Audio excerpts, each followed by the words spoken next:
Oftentimes you hear single people, and by people I mean women, because you mostly only hear this advice administered to single women.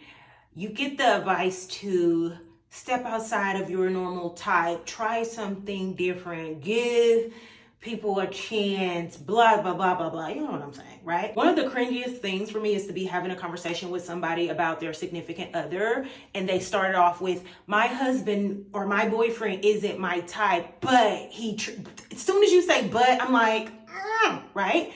I call that settling for the win. I didn't come up with that on my own. I was having a conversation with a man, and we were having this very same conversation, and he said, I call that settling for the win. And I was like, that's mine now. Thank you. You know how when you like dating somebody and they have really good lingo and you adopt it, at least I do. Even when we stop talking, it's a parting gift. It is mine. So I call that settling for the win. Like, you stepped outside of your standard of what you are attracted to, and that person just happened to work out, right? And so that non-attraction or that lack of attraction, and I don't mean just the way that they look, because I don't think that attraction is just relegated to looks. That's a huge part of it, right? At least for me anyway, there's a lot more that goes into what makes a person attractive to me. And sometimes it's individualized. But anyway, you went outside of that, right? And despite that lack of attraction being there, everything worked out. So a win is a win, right? And so you settled in that win. And yes, you may like that person, and yes, they may treat you good, but the fact that you still have to preference a conversation about that person with, they're not really my type, they don't sit well in my spirit. Also, I don't think that that advice would work on men, because I have this theory that men, they don't settle.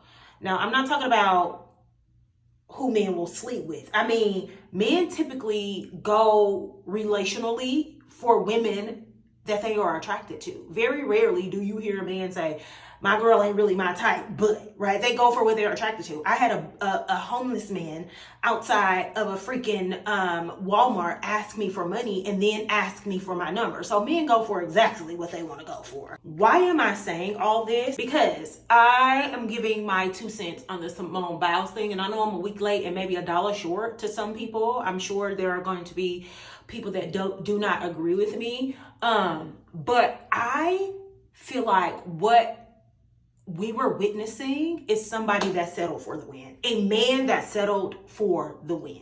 And this is not an interrogation of Simone's beauty or her accolades or any of that. I think that she's beautiful. She's talented. She's a history maker. Like, she's all the things. So this isn't an interrogation of all of that. I just simply don't think that that man is attractive. She's his type. I don't think that she's his type. I don't think that if he sees Simone out, that he approaches her, right? I don't think that she's the girl that is intrinsically, I don't think that she's the girl that he goes for. Now, does that mean that he doesn't enjoy being married to her and they don't have a good time together? That's not what I'm saying, right?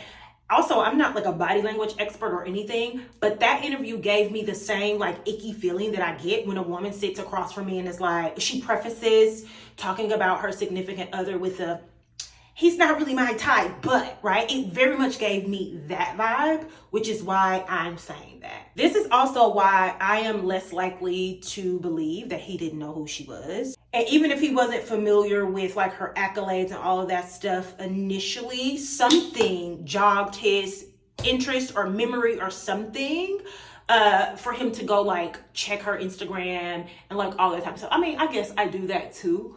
Like when I meet someone, I'll go find their Instagram, but like, come on now. There's no part of me that believes that he didn't know who she is. But also, I'm not gonna sit on the internet and, bash him for a story that, one, she has already told on her own in an interview by herself without him, and two, she's sitting next to him like a Cheshire cat smiling. Like, who am I to then come on the internet and give a think piece about how much he hates his wife when she is seemingly happy and okay with it, So I found the discourse around it a little weird. I'm like, why are y'all mad when she's not mad? Like, she's not mad. She's okay with it. I also feel like he was very well aware that he was Simone Biles' husband before this interview. I know that the running joke has been, we don't even know his name, but I think that he knew that, right? And so I think him coming onto that podcast and repeating very like assertively, like, she approached me,